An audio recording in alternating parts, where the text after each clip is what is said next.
Hello दोस्तों, नमस्कार।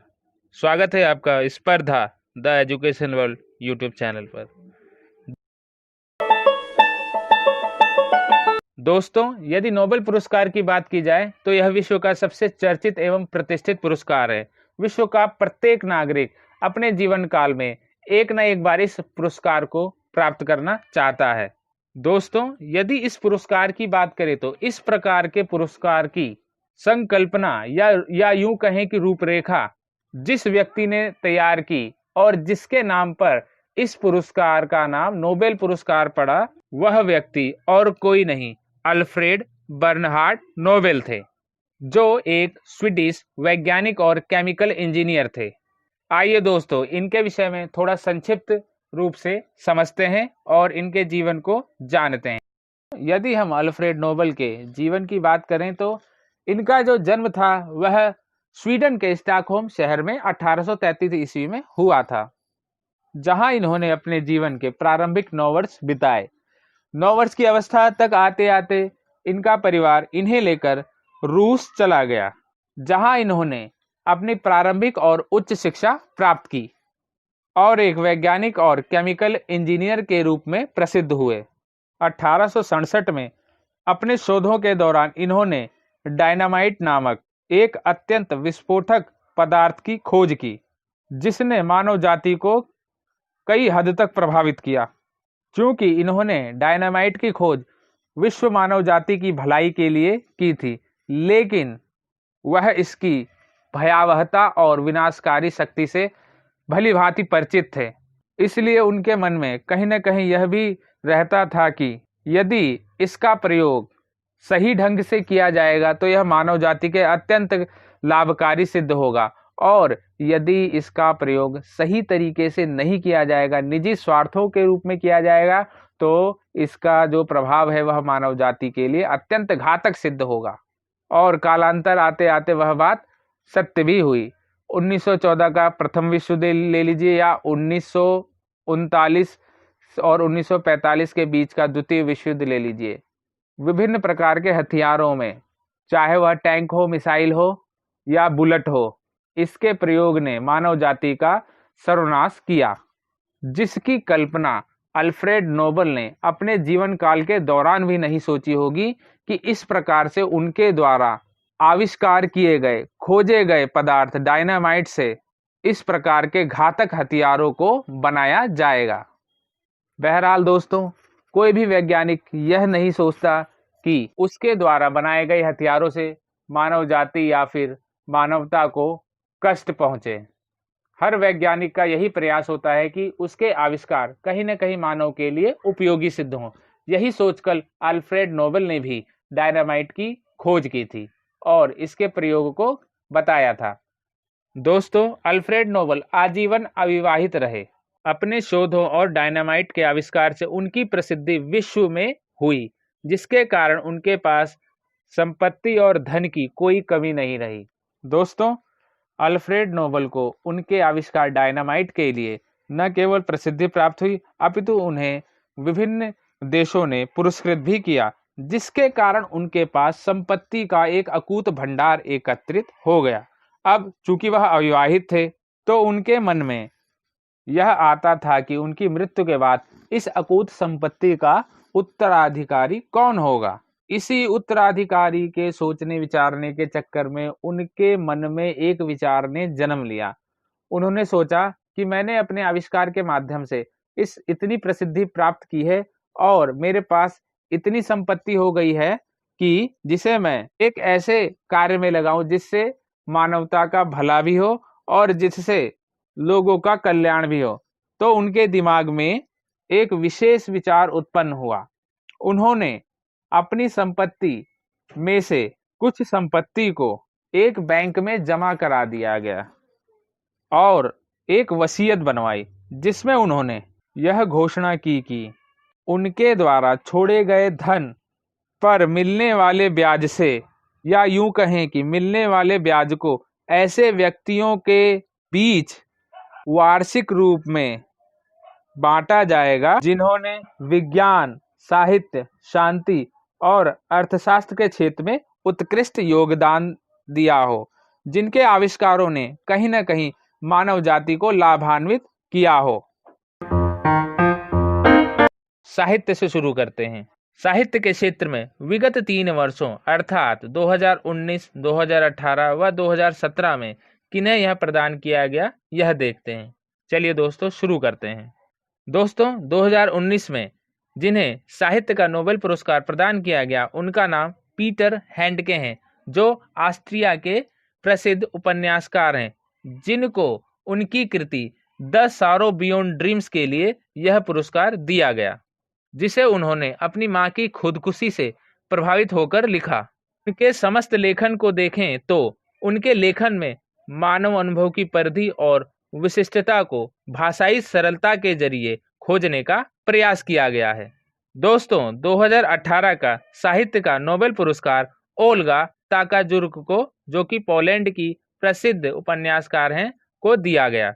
2018 में साहित्य का नोबेल पुरस्कार कुछ विवादों के चलते प्रदान नहीं किया गया, लेकिन 2019 में 2018 और 19 यानी दोनों वर्षों के साहित्य के नोबेल पुरस्कार को प्रदान किया गया। 2018 का साहित्य का नोबेल पुरस्कार, जैसा कि मैंने आपको बताया, ओल्गा ताकाजुर्क, जो कि पोलैंड की एक उपन्यास लेखिका हैं, को उनकी कृति फ्लाइट्स के लिए दिया गया, जिन्हें इसके लिए बुकर पुरस्कार भी प्राप्त हो चुका है। अब दोस्तों 2017 को जो नोबेल पुरस्कार प्राप्त हुआ वह काजुओ इशिगुरो, जो कि जापानी मूल के ब्रिटिश लेखक हैं, को उनकी कृति the remains of the day के लिए प्रदान किया गया। चलिए दोस्तों आगे बढ़ते हैं। शांति के क्षेत्र में यदि नोबेल पुरस्कार को देखें तो सन 2019 में अबी अहमद अली, जो इथियोपिया के प्रधानमंत्री हैं, उनको अंतर्राष्ट्रीय शांति और सहयोग में उनके द्वारा किए गए प्रयासों को और खासकर शत्रु देश इरिट्रिया के साथ शांति स्थापित करने के लिए दिया गया। 2018 के शांति पुरस्कारों की बात करें तो इसे डेनिस मुक्वेग, जो कि कांगो के निवासी हैं, और नादिया मुराद, जो इराक की निवासी हैं, को उनके द्वारा विश्व भर में युद्धग्रस्त क्षेत्रों में यौन हिंसा के खिलाफ काम करने के लिए दिया गया। और दोस्तों यदि 2017 के शांति के नोबेल पुरस्कारों की बात करें तो यह ICAN अर्थात international campaign to abolish nuclear weapons, जो कि एक संस्था है जो परमाणु हथियारों के विरुद्ध एक अंतर्राष्ट्रीय अभियान को शुरू किए हुए है, जिसको दुनिया में परमाणु हथियारों के इस्तेमाल के बाद उत्पन्न होने वाली भयावह परिस्थिति से अवगत कराने के लिए किए गए उनके प्रयासों के लिए दिया गया। दोस्तों यदि अर्थशास्त्र के क्षेत्र में नोबेल पुरस्कारों को देखें तो सन 2019 में यह Abhijit Banerjee Bharat, Esther Duflo France और माइकल क्रैमर अमेरिका को प्रदान किया गया। इन तीनों अर्थशास्त्रियों द्वारा वैश्विक गरीबी को कम करने हेतु उनके द्वारा किए गए प्रयोगात्मक दृष्टिकोण के लिए प्रदान किया गया।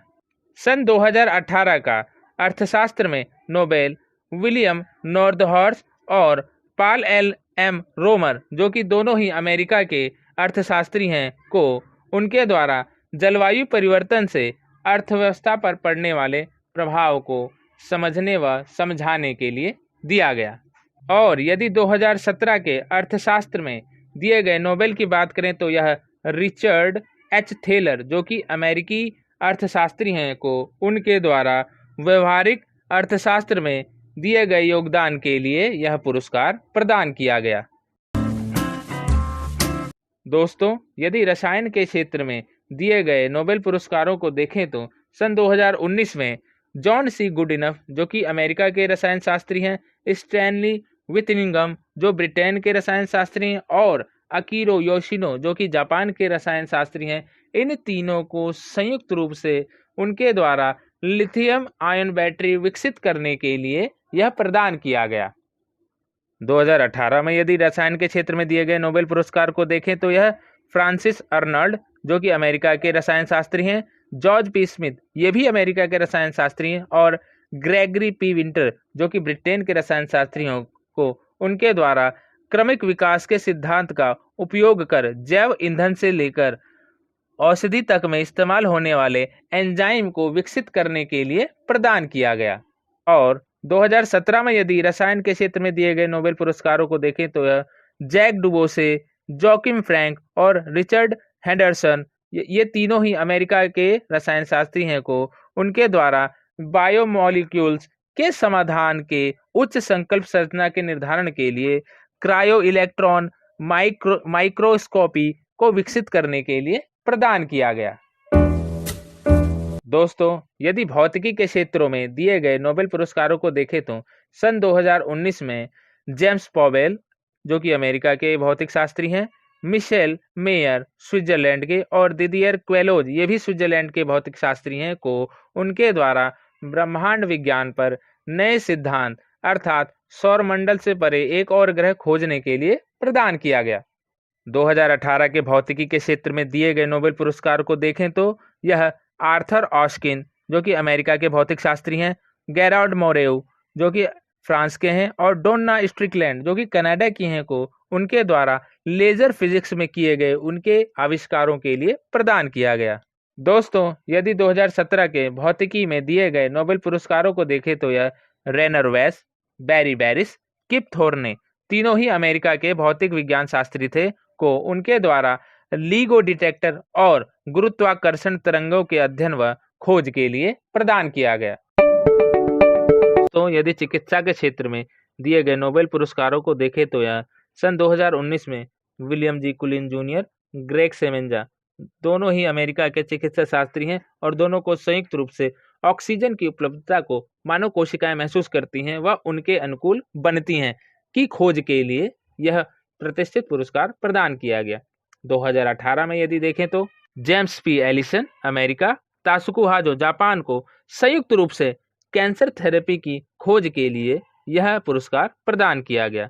सन 2017 की यदि बात करें तो Jeffrey C Hall America, Michael Rosbash America, Michael W Young America, अर्थात तीनों अमेरिकी चिकित्सा शास्त्रियों को संयुक्त रूप से मानव शरीर की आंतरिक जैविक घड़ी के विषय पर किए गए उनके महत्वपूर्ण शोध के लिए चिकित्सा के क्षेत्र में नोबेल पुरस्कार प्रदान किया गया।